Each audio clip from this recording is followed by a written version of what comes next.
Quoi? Cela est dû aux prémices du travail qu'Eto a présenté. C'est possible. En 8 mois, vous arrivez dans une fédération où il y a 7 mois d'arriérés de salaire. Vous épurez ça. Et vous faites entrer dans la fédération, en termes de finances, 1 milliard pour avoir atteint les demi-finales de la CAN, 1 milliard 200 millions pour avoir atteint la 3e place de la CAN, 6 milliards 800 millions ou 7 milliards pour avoir été qualifié à la Coupe du Monde. C'est beaucoup d'argent. Donc on dit que certains de ses prédécesseurs ont fait pareil. Oui, mais alors qu'est-ce qu'ils ont fait de cet argent? L'immeuble de la FECAFOOT, dont M. Iya avait cantonné les sous en Suisse. L'histoire que tu engages là, ça va te dépasser.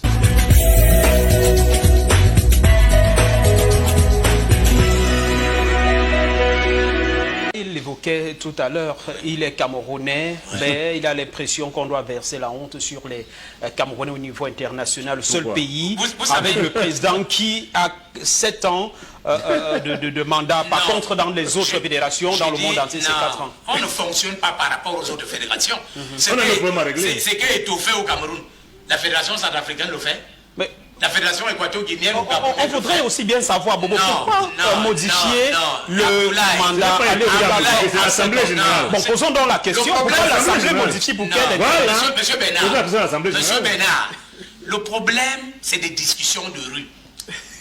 C'est des discussions de rue. L'Assemblée, le maire l'a dit sur l'abondement tout à l'heure. Qu'est-ce qu'Eto en fait avec un mandat de 7 ans? C'est justement la question. Ça fait 8 mois qu'Eto est là. Si on vous donne le bilan d'Eto. Non, on sait qu'après 4 ans, Eto peut être réélu. Laissez-moi parler. Laissez-moi parler. En 8 mois, ce qu'Eto a fait à la FECAFOOT, personne ne l'a fait à la FECAFOOT. En 8 mois, je vous donne en termes de chiffres. Quand Eto arrive à la tête... Non, il ne s'agit pas de ça, s'il te plaît. Non. Moi, je pense que l'Assemblée générale qui a peur, c'est comme ça que je conseille ça, parce qu'il n'y a aucun doute que Eto peut être réélu 2 ou 3 fois. Mais je pense que l'Assemblée générale qui connaît mieux son nom a l'impression qu'à la 4e année, il va dire qu'il est fatigué. Alors pour lui imposer le prolongement, non, il faut prendre ça de façon scientifique. Parce que c'est l'Assemblée générale qui a prolongé le mandat, ce n'est pas Eto. Je pense que c'est la peur que l'Assemblée générale a de perdre Eto qui les amène à arranger à 7 ans. Voilà, peut-être un raisonnement. Je le pense, moi je le pense. J'étais donc en train de dire ceci. Et cela est dû à quoi?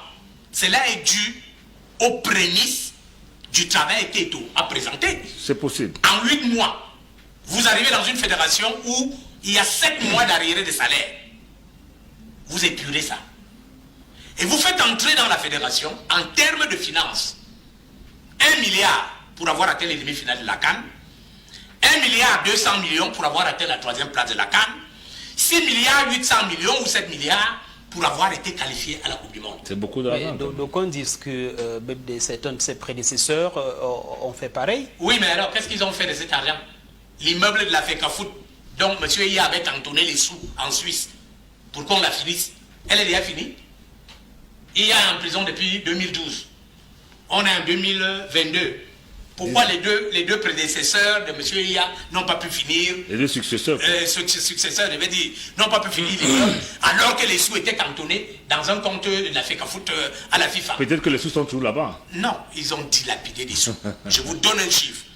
Lorsque le ministre Oona Joseph, qui était le président de la normalisation, partait de la FECAFOOT, il a déclaré dans les antennes de Canal 2 que je pars de la FECAFOOT en laissant dans les caisses 6 milliards 600 millions. Celui qui gérait la FECAFOOT à cette époque a dilapidé 6 milliards 600 millions en 23 mois. Et il était à la tête de la fédération alors que son mandat son élection avait été annulée. Vous vous souvenez que c'est à la force d'un communiqué à la deux presse d'un membre du gouvernement qu'il est laissé à la tête de la FECAFOOT.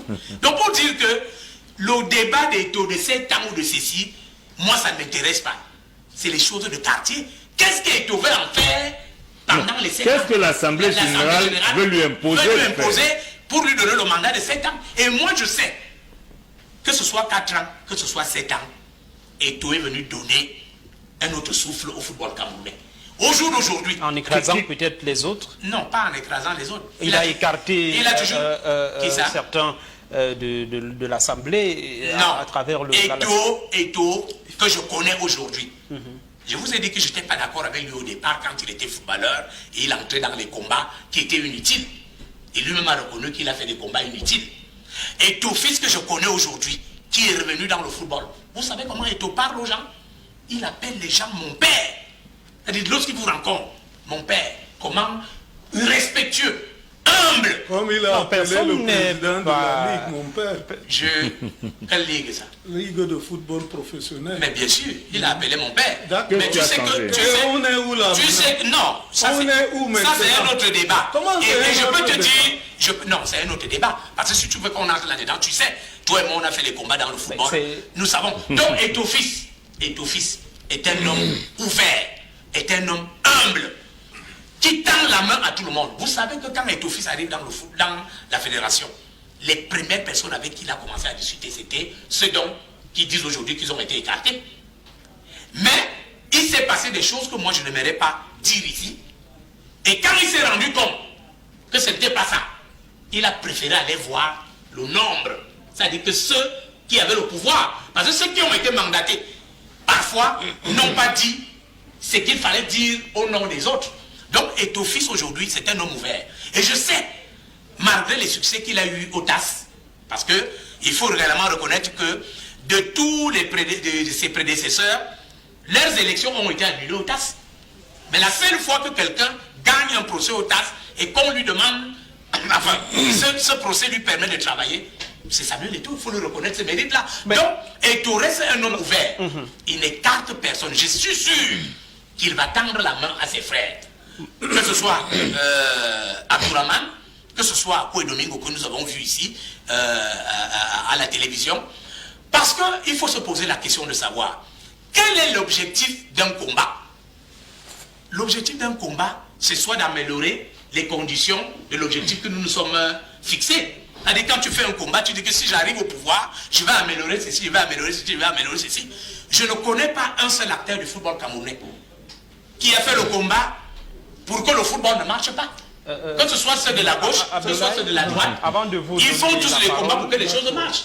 Ils viennent donc se joindre à Samuel Eto'o pour améliorer les choses. On parle également 16e résolution, dissolution dans l'unanimité de la Ligue de football professionnel du Cameroun. D'aucuns ont pensé que c'est parce que c'est le général Semengue, il devrait quand même être traité avec humilité, avec beaucoup de...